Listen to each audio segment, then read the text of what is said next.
নারায়ণগঞ্জের প্রকাশককে কেন্দ্র করে উপস্থিতি জাতীয় পার্টিটাকে 90 পরে অনেকেই ছিলেন, অনেকেই ছিলেন, আমি অনেকের নাম বলতে পারবো না।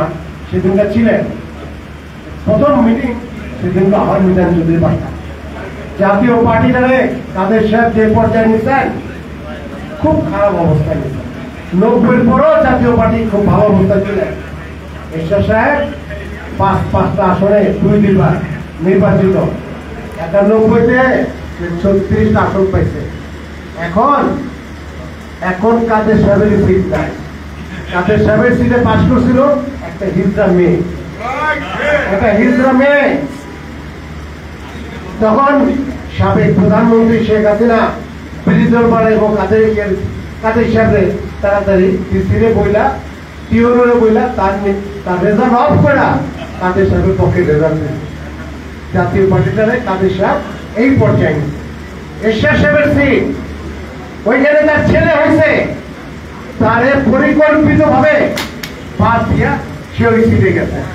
আজকে দেখেন যে মহাসচিব যারা বানাইছেন, আমার অনেক ভাই ব্রাদার আছে, ছাত্র রাজনীতি থেকে আজকে কেন্দ্রীয় নেতা হয়েছেন, তাদের অনেক জুনিয়া।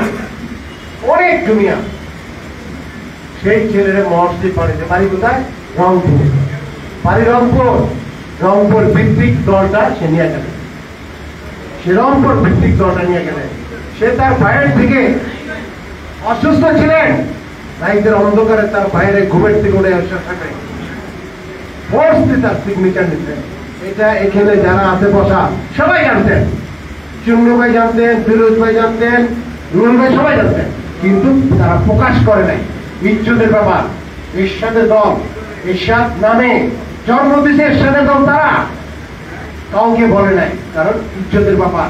উনি জোর করে নিতেন, অর্জন করে নিতেন। আর এরশাদ সাহেব তো কাগজ দিয়ে গেছিলেন হাওলাদার সাহেব প্রেসিডেন্ট। হাওলাদার সাহেব মুখ করে নাই। হাওলাদার সাহেব জানতেন এই দলে হাওলাদার সাহেবের চেয়েও অনেক গুরুত্বপূর্ণ লোক আছেন। কিন্তু হাওলাদার সাহেব কাউকে কথা বলেন নাই, চিঠিও কাউকে দেখান নাই। অথচ তার ভাই ফোর্সে এই লোকজন নিয়ে সিগনেচার করা দলের চেয়ারম্যান হইলেন। আমরা গ্রহণ করছি দলের স্বার্থে, চুপ ছিলাম ইজ্জতের স্বার্থে, নাইলে মানুষ খারাপ করছে। আজকে দলটা কোথায় নিচ্ছে বলেন? পরিষ্কার করতে করতে করতে করতে পরিষ্কারের সংখ্যা এত বড় হয়ে গেছে, পরিষ্কারের সংখ্যা দলের চেয়ে বড় হয়ে গেছে। আমি প্রেস ক্লাবে বলছিলাম, গুগল দেখেন, গুগল ভাত দেন নাই, যদি ভাত দেখতে চান আমি সেন্টু দেখাই দিতে পারি। দেখছেন কোন গুগল ভাতে পড়তেছে? কেউ নেই তার সাথে। সিনিয়ররা আসতে আসতে আসতে হাতে গোনা কয়জন ছিল, তার ভিতরে গুরুত্বপূর্ণ লোক ছিল খোকা সাহেব।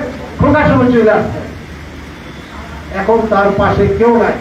রংপুর ভিত্তিক মহাসচিব চুন্নু ভাই 2 দিন আগে বক্তৃতায় বলছে, জাতীয় পার্টি আমরা আসি থাকবো, আপনি যেখানেই কাউন্সিল করেন আমরা সেখানেই যাব।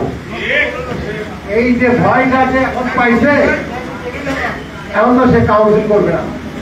আর কাউন্সিল করলে সে করবো রংপুর গিয়ে করবে। আরে রংপুর গিয়ে আমরা যাবো, আমরা রংপুরে হেলিকপ্টারের পর্দা বসাই দেবো রংপুরে, কারণ রংপুরটা তার পাবেন না।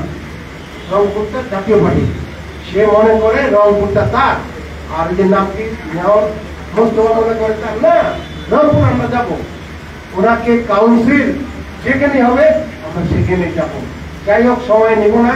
আরেকটা কথা বলবো, আমি এরশাদ সাহেবের সাথে দেশ বিদেশ বহু জায়গায় সফর সাথী হওয়ার সুযোগ আমার করে দিয়েছিলেন রুল ভাই। আমি বহু বিদেশ তার সাথে গেছি, দেশেও বহু জায়গায় গেছি।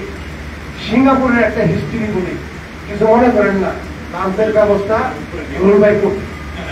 আর নারায়ণগঞ্জের জন্য আজকে সারা দেশে প্রভাবটা আমাদের পক্ষে আছে। আজকে সারা দেশের মানুষ দেখতে, মিডিয়া ভাইরা প্রচার করবে, এটা বিরাট প্লাস পয়েন্ট জাতীয় পার্টির জন্য। সিঙ্গাপুরে এরশাদ সাহেব আমার নিজে বলছে যে সেন্টু কাদের ভুলি নেই কেন জানো? কাদের বলতে গেলে কাদের টিকিট দিয়ে দেবো, কাদের ওয়াইফের টিকিট দিয়ে দেবো, আবার 100 টাকাও দিতে। আমি ট্রিটমেন্ট করো না কাদের মেনটেন করুন। আমি নিজে জিজ্ঞাসা করছি, স্যার আপনার যে একটা ভাই, এই জন্য আনি নাই। আমার সাথে সে ট্রিটমেন্ট চলাকালীন আমার সাথে রসনের সাথ টেলিফোন করতেন। আমার 3 থেকে 4 বার টেলিফোন করে স্যারের সার্বিক অবস্থা আমার কাছে জানতেন। পরে আমি বাবলা ভাইয়েরও কথা বলাই দিয়েছি, বাবলা ভাই এখানে আছে, রুল ভাইও কথা বলছে, রসনের সাথ এক কথা আমার সাথে যোগাযোগ করতেন। আমার রসনের সাথ নিজে বলছে, কিন্তু ওর পাশে তো ব্লাড ওর ছেলেও নাই, আমি অসুস্থ, আমিও নাই, কাজেরও নাই, তুমি তো কাজের এরকম। আমি তো তখন এই গ্রুপিং তার পরিবারে আমি জানতাম না, আমি কাদের সাথে রিং করছি। কাদের সাহেব আমার ডাইরেক্ট বলছে, আমার এর সাথ বলে নাই, উনি যে ট্রিটমেন্টে যাবে, অপারেশন করবে, আমার বলে নাই।